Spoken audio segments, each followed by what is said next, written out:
Rebonsoir à tous, bonsoir à ceux qui nous rejoignent. Vous êtes dans l'after jusqu'à minuit avec Jonathan Macardy, Alpha Baldé, avec vous tous qui nous rejoignez sur le hashtag RMC Live. Vous nous appelez au 32-16, on est tous ensemble et vous le savez d'ailleurs tout l'été, je vous rappelle que l'after continue mais avec des horaires un peu différents. 21h, 23h, on fera évidemment un tour d'horizon de toutes les infos mercato. On fera le tour de France des clubs avant la reprise. On suivra aussi les équipes qui se préparent pour la Coupe d'Europe et notamment Nice. On aura des invités qui vont évidemment reprendre et qui reprennent déjà le chemin des terrains de Ligue 1. Quelques messages sur l'hashtag RMC Live. Tiens, Alpha, il parle de 2006 mais il avait 2 ans, nous dit J-Torsi. Mais oui, mais bon, on parle aussi de la Coupe du Monde 58 et on n'était pas nés.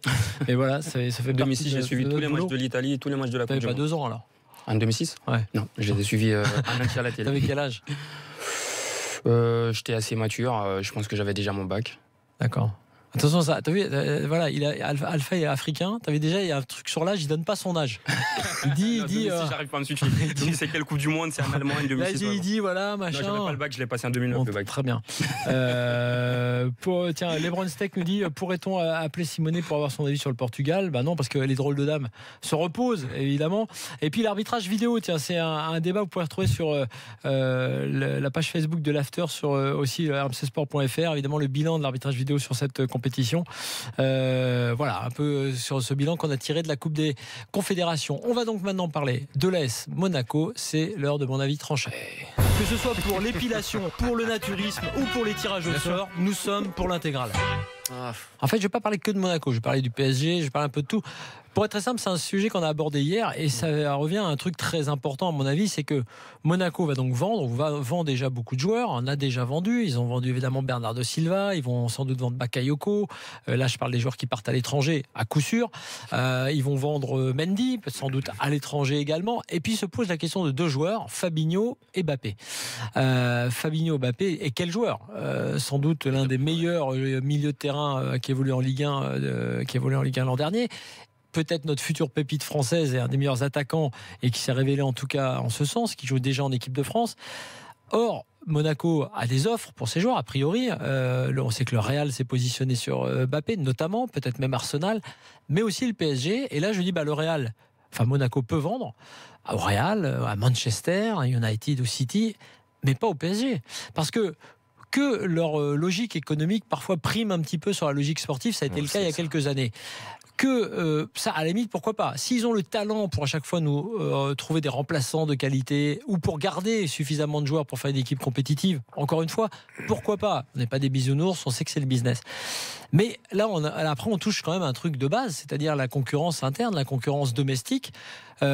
Imagine-t-on le Real vendre par exemple Asensio, je prends cet exemple-là, puisque c'est un des jeunes joueurs qui se révèle et qui est vraiment très fort et qui dans d'autres équipes serait déjà titulaire d'ailleurs, au Barça. L'Atleti, encore pire presque parce qu'il y a la dimension plus locale. Mais même parlons comme ça de la rivalité.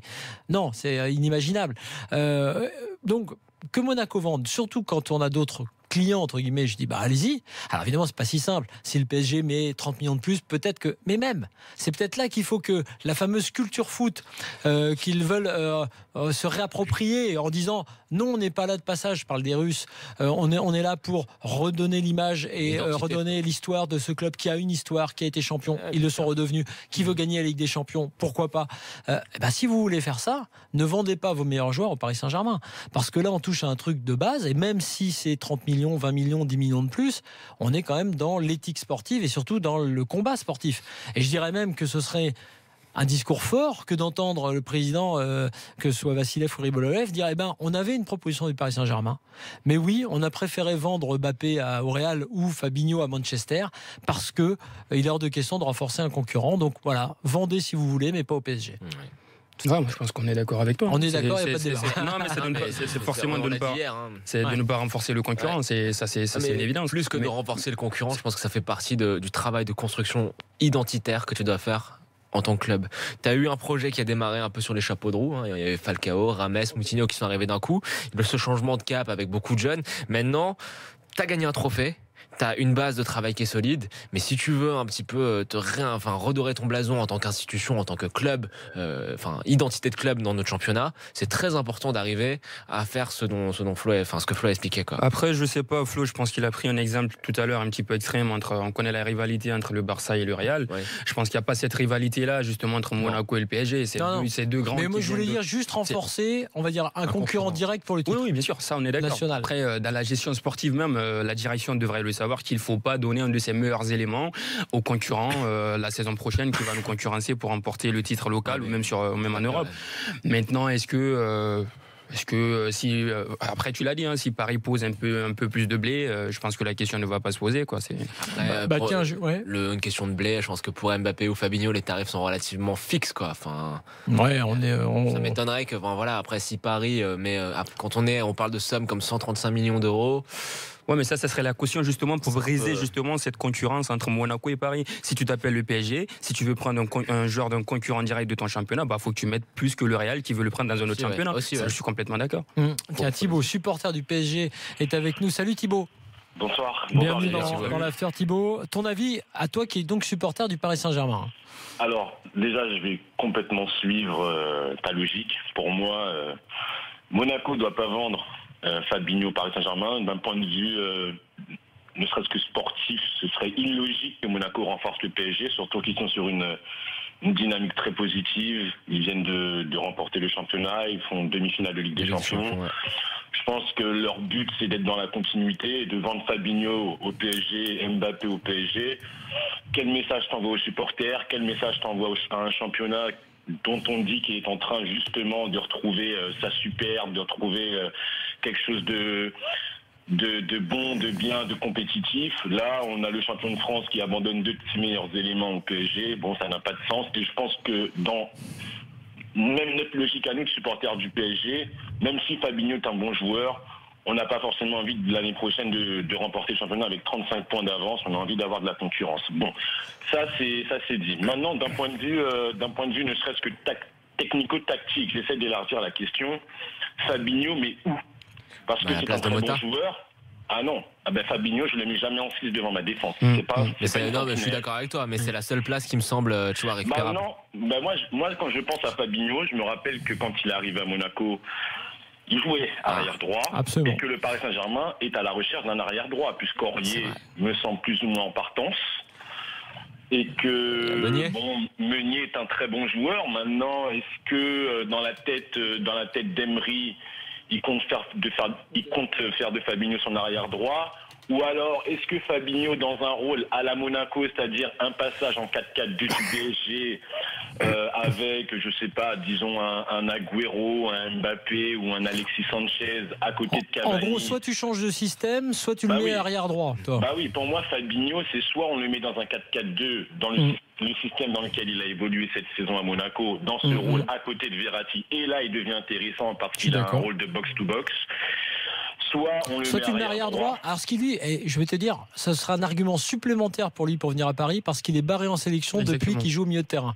Donc c'est pas totalement incongru effectivement Thibaut, parce que lui ça reste le caillou dans sa chaussure. Il est d'accord pour jouer au milieu, bien sûr, il le fera, ok, mais n'empêche qu'à cause de ça entre guillemets, il est plus il est plus en équipe nationale. Merci Thibaut pour ton appel. À bientôt et merci pour ta vision tactique des choses. Mehdi, tu es un supporter de Lille et de Marseille. Ouh là là, attends, Mehdi, qu'est-ce qui t'arrive? Salut Mehdi. Bonsoir plutôt. Salut. Bon, simplement. Ouais, t'es supporter de Bielsa ou quoi? Ouais, surtout de Bielsa, effectivement. Voilà. D'accord. Alors, quel est ton avis sur mon avis? Quand il était entraîneur de Marseille, tous les matchs étaient intéressants, même les défaites. Non, mon avis, c'est que je suis d'accord avec vous sur la rivalité Barça-Real. Par contre, je la partage pas, parce que si vous positionnez du point de vue du Bayern, par exemple, au Bundesliga, quand les meilleurs joueurs sont à Dortmund, eux, ils disent on est patron de la Bundesliga, on allonge le mais que tu veux les acheter, ça je le comprends. Moi je te parlais du vendeur. Tu vois, alors t'as raison aussi, Dortmund, t'as raison totalement, ils le font, ils ont vendu Hummels au Bayern. Götze et Lewandowski, à l'époque quand ils ont explosé. Je suis d'accord, mais c'est pas parce que d'autres le font que, voilà, moi je te dis, la petite différence, enfin je sais pas si c'était le cas pour Hummels ou pas, c'est que là, a priori, ils ont des offres conséquentes qui viennent d'ailleurs aussi, Monaco. Ils n'ont pas que l'offre du PSG. Ouais, moi je pense que c'est plus un problème de ligue, enfin c'est de culture foot, comme vous le dites, dans la culture espagnole, ça paraît impossible. Mais encore une fois, Van Persie est passé d'Arsenal à Manchester. Si Paris veut se positionner en patron de la Ligue 1, moi je pense qu'ils ont raison de dire on veut taper fort et on veut prendre Mbappé, Fabinho. Non, mais moi, s'ils le prennent, je suis d'accord avec toi. Là, pour le coup, si je me mets du côté du PSG, oui, il frappe fort.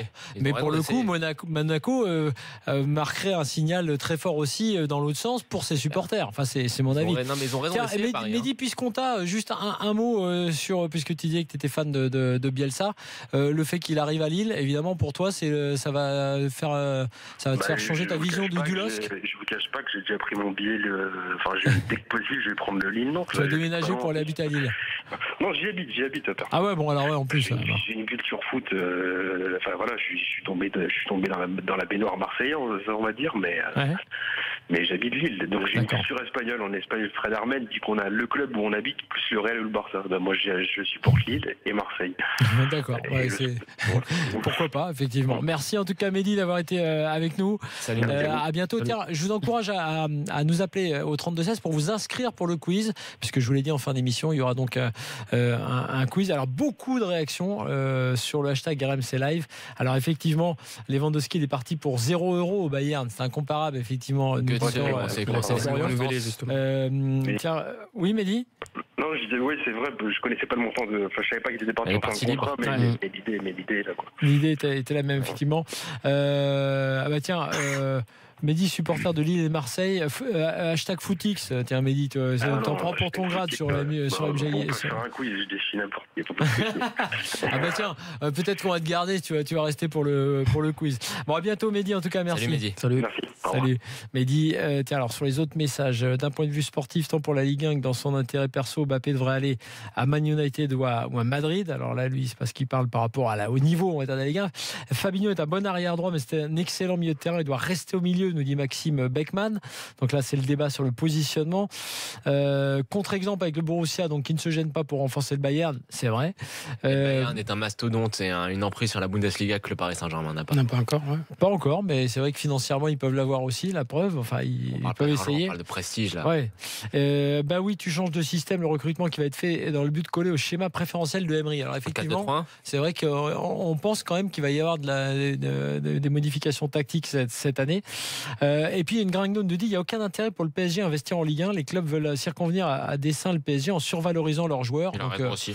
Effectivement, bon, voilà pour les infos. Et puis, demander au président de la Fédé de ne plus reprocher au PSG de ne pas investir en France. Alors, c'est vrai aussi que c'est un truc qu'on reproche au PSG. Et Unit7505 nous dit on reproche au PSG de ne pas recruter en Ligue 1. Et là, vous dites tout le contraire. Non, nous, on l'a jamais reproché. Moi, je ne reproche pas au PSG de tenter d'avoir Mbappé et Fabinho qui sont deux excellents joueurs, évidemment. Moi, je me mettais du côté de Monaco et des supporters monégasques parce que l'intersaison est peut-être un petit peu compliquée. D'ailleurs, au passage, le changement de système, joueur ou pas joueur, est-ce qu'il est souhaitable au Paris Saint-Germain ? Parce qu'on a l'impression que ce 4-3-3, enfin les trois au milieu, en tout cas, il faut casser quelque chose. Et maintenant, tu as une question d'opportunité. C'était très difficile l'année dernière de le mettre en place parce qu'il y a des statuts qui gangrénaient un petit peu le vestiaire et qui gangrénaient en fait la marge de liberté et le champ d'action d'Emery. Thiago Motta, Blaise Matuidi. Là, je pense que Matuidi, on a compris que c'était la fin de l'histoire. Il va certainement aller voir ailleurs. Tu as l'histoire de Thiago Motta qui est en train de s'empêtrer dans des négociations un peu improbables et impromptues. Donc je pensais aussi la fin de l'histoire. Maintenant, Emery, ça lui laisse le champ libre pour mettre en place son schéma. Alors on va espérer, on va toucher du bois et je pense qu'on va aller mettre un petit cierge pour que Javier Pastore ne se blesse pas de la saison parce que c'est un peu lui l'homme autour duquel ce schéma va être bâti. C'est on dit ça tous les étés. Numéro 10. Non mais le 4-2-3 d'Emery a besoin d'un numéro 10, Flo. Non mais je suis d'accord, mais on dit ça tous les étés. On disait ça l'été dernier et après Pastore se blesse. Là encore plus. Et on se demande pourquoi et qu'est-ce qui va pas. Avec Emery encore plus parce que dans un 4-3-3 sa place elle est un peu moins évidente. Dans le schéma préférentiel d'Emery, Pastore il a un rôle qui est tout tracé, c'est de jouer numéro 10. Donc maintenant on va voir, mais effectivement comme tu as plus ces deux milieux de terrain, enfin cette surpopulation au milieu de terrain, je pense que c'est le moment ou jamais pour vraiment passer en 4-2-3. Ouais, mais je sais pas, deuxième saison de Unai Emery où il doit prouver forcément, est-ce que c'est le moment de commencer à chercher à trouver quelque chose, de mettre sa patte, de mettre le schéma qu'il maîtrise, de mettre le schéma dans lequel il a fait jouer toutes ses équipes jusqu'à présent. Oui, toutes ces équipes, mais pas ces joueurs-là. Donc il faut forcément qu'ils reformatent ces joueurs-là, il faut qu'ils aient un temps d'attente pour connaître les résultats. Je pense qu'il a le matos. Quand tu regardes le profil des joueurs, moi je dirais que surtout, c'est le timing surtout. C'est-à-dire qu'après avoir tâtonné finalement entre je reviens à l'ancien système, je leur fais plaisir, je fais quand même des choses que je veux faire, il faut qu'il imprime effectivement sa marque. Alors ça passera peut-être par un changement de système. Thierry, justement supporter du PSG, est avec nous. Salut Thierry. Oui, bonsoir RMC. Salut, alors, on revient à la question de base. Monaco, c'était mon avis tranché, ne doit pas vendre au PSG. Il y en a qui me disent sur les réseaux sociaux, tu disais que le PSG devait prendre Mbappé, je maintiens, ça n'a rien à voir. Je ne reproche pas au PSG d'essayer d'avoir Mbappé et Fabinho. Je reproche, entre guillemets, si c'est le cas à Monaco, de vendre un concurrent direct, Thierry. D'accord. En fait, moi, c'est juste pour répondre à tous ces pseudo-supporters, quelle que soit leur équipe en France et en Europe. Peu importe quels sont les joueurs qu'on recrute, en fait. Mbappé, s'il vient au PSG, c'est une bonne chose pour nous. Qu'il soit de Monaco, de Lyon, peu importe. Bien sûr. Par le passé, Lyon, Marseille, même nous, Paris, Monaco, Nantes, ont recruté des joueurs d'équipes adverses. Peu importe qui avaient été concurrentiels ou pas. Même Marseille, rappelle-toi dans les années 90. Marseille, mais Lyon, années 2000, ont recruté les meilleurs joueurs qu'il y avait dans le championnat de France. Comme un Basile Bolivien à l'OM. C'est Tapi qui demande à Papin quel est le défenseur qui l'emmerde le plus. Voilà, après moi, peu importe que le joueur vienne de Marseille, de Monaco, si c'est pour que l'équipe soit surqualitative et mieux organisée, il n'y a pas de problème. Il faut arrêter ces débats de balles. Tout simplement, on a une équipe, on veut qu'elle soit compétitive sur la scène européenne et nationale, ça s'arrête là. Non, après que les supporters adverses aient des états d'âme, c'est leur problème. Moi, ce que je veux, c'est que le PSG soit au top, tout simplement. Que ce soit Mbappé ou un autre joueur, peu importe. Les clubs anglais se pillent entre eux, les clubs italiens le font aussi, les Espagnols aussi, ça pose pas de problème. Ce qu'on veut, c'est du football, nous. Il faut arrêter de se prendre la tête sur la provenance du joueur, peu importe. Ce qu'on veut, c'est de la qualité dans les effectifs et dans notre effectif à nous. Non, mais je pense qu'il n'y a pas beaucoup de gens qui sont contre le fait que Kylian Mbappé vienne au PSG si Paris arrive à l'avoir. C'est le montant qui prend la tête à tous ces gens en France. 130. Le PSG a les moyens, qu'il achète. On peut pas le joueur, tant pis, on achète Mbappé, il n'y a pas de problème. Mais je sais pas, ce montant-là, toi tu le mets à Mbappé. Non, mais le montant, tu vas chercher ailleurs pour. Je pense que tu oublies un facteur assez important. Regarde, le facteur, c'est que c'est quand même assez encadré. Tu as le fair play financier. Et rappelle-toi la somme que tu surpayes pour André Di Maria qui te bloque le reste de ton mercato. Je pense qu'il faut faire attention. Tu as de l'argent, tu peux te permettre d'acheter gros, de dépenser de l'argent, mais c'était pas non plus illimité. Donc d'allouer ton budget sur un jeune qui a fait 6 mois exceptionnels, mais qui n'a fait certes que 6 mois, je sais pas. Non, je comprends. Mais maintenant, pendant 6 mois, on a encensé ce jeune. Laissons-le venir au PSG, on verra ce qu'il donne réellement. Ouais, mais justement, laissons-le venir, mais pas un tout claquant sur lui, justement. Moi, c'est pour ça que j'ai peur pour le PSG, au fait. Je comprends votre discours, mais quel joueur à l'heure actuelle d'un grand club, d'une grosse écurie européenne, va venir au PSG? Il n'y en a aucun. Mbappé veut venir. Pourquoi Alexis Sanchez? Pourquoi pas? Alexis? Mais on n'arrive même pas à recruter des joueurs de ces noms-là. Donc pourquoi vous n'arrivez pas à recruter des joueurs de ce niveau-là? Écoute, ils ne veulent pas venir. On prend Mbappé, ça s'arrête. Moi, pourtant, je me suis fait incendier hier pour avoir dit des trucs comme ça. Mais bon, je pense que je suis tout simplement il y a un directeur sportif maintenant. Il y a un directeur sportif maintenant. Avant, il n'y avait pas de directeur sportif. C'était Olivier Létang qui était l'adjoint d'un directeur sportif fantôme qui n'existait pas. Par rapport et qui n'avait pas de réseau. Au schéma, Thierry, si ça changeait avec un 10, un 4. Peu importe le schéma. Non, mais je parlais. Non, mais les joueurs, quand ils arrivent, ils ont du ballon. Ils vont s'adapter entre eux, ils vont se connecter, on va marquer des buts, on va gagner. Je t'ai pas posé ma question. Il n'y a pas de schéma technique. C'est les joueurs qui. D'accord. Je te pose pas ma question alors. Non, je vous écoute, pardon, excusez-moi. Non, mais c'est juste parce qu'il y a beaucoup de réactions sur le hashtag RMC Live qui proposent autre chose que Pastore. Si Pastore venait à se blesser, etc. Bien sûr, voilà, Draxler peut jouer également. Je comprends pour Pastore, la polémique autour de Pastore. Quand Rai est arrivé, tout le monde nous a dit mais Rai, c'est une erreur de l'avoir acheté. Non, attention. Rai, ça il a fallu un an pour s'adapter. Pas un an, pas plus d'un an pour Rai, je te le rappelle. Mais laissons le temps à Pastore. On a déboursé de la thune, laissons-le jouer. Pastore, arrêtons de prendre la tête. Laissons-le jouer. Ah mais moi je suis d'accord, mais moi je l'adore. Mais attends. Non mais Thierry, il n'y a aucun problème avec Pastore. On est tous d'accord, on est tous fans, mais on le voit pas. Il joue pas. Donc à un moment donné, tu vois, c'est pas de notre faute. Laissons les joueurs au PSG, on en recrute et on va jouer au football. Il faut arrêter les polémiques à deux balles avec tous ces pseudo-supporters. Ça marche. Mbappé veut venir, il viendra. Fabinho, s'il doit venir, il viendra. Ça s'arrête là. Ok. Merci Thierry d'avoir été avec nous. Tiens, juste les propositions qui nous sont données pour un numéro 10 éventuel, si c'était pas Pastore. Ça pourrait être James Rodriguez à relancer. Attention, fermez les boîtes de nuit. Parce qu'apparemment, d'après Fred Hermel, il s'était bien amusé à Madrid. Ce qui explique un peu son. Dans une ville de connaisseurs. Avec des joueurs qui après, on peut changer. Valdivia, toi. Alors, tu nous parles de ton 10. Tiens, Draxler. Draxlavani nous dit sur l'hashtag RMC, l'ASM veut pas nous les vendre. Pas grave, on ira chercher Seri et Dembélé. L'ASM était OK de nous vendre Kurzawa avant d'être champion, effectivement. Pourquoi pas. Draxler, donc on nous dit surtout Draxler, nous dit Lebron. C'est une possibilité aussi, évidemment. Raison, donc ça veut dire qu'évidemment, tu peux jouer en 4-2-3-1. Il n'y a pas que Pastore. Si tu as des bons joueurs, ça peut le faire. Et ça aurait quand même de la gueule. Ouais, c'est clair. Allez, dans quelques instants, on va continuer à parler de Ligue 1. Je vous encourage à appeler le 32-16 pour vous inscrire pour le quiz. Il y aura un quiz tout à l'heure. Une équipe avec Jonathan, une équipe avec Alpha. Et au bout, un DVD à gagner. Je cherche le DVD. Un polar explosif qui s'appelle À ceux qui nous ont offensés avec Michael Fassbender et Franck Tanasi. Voilà, c'est bien. C'est bien. Très bien. Ah bon, très bien. Ben voilà, Jonathan a vu. Fassbender, c'est pas mal comme acteur en général. Oui, c'est vrai que c'est plutôt un bon acteur. Ce DVD, vous le gagnerez si vous participez au quiz. Vous appelez au 32-16 pour vous inscrire et pour jouer soit avec Jonathan, soit avec Alpha. Dans quelques instants, l'avis tranché de Jonathan sur Saint-Etienne. Les infos mercato également. Le quiz donc. Et je m'en fous pas. À tout de suite.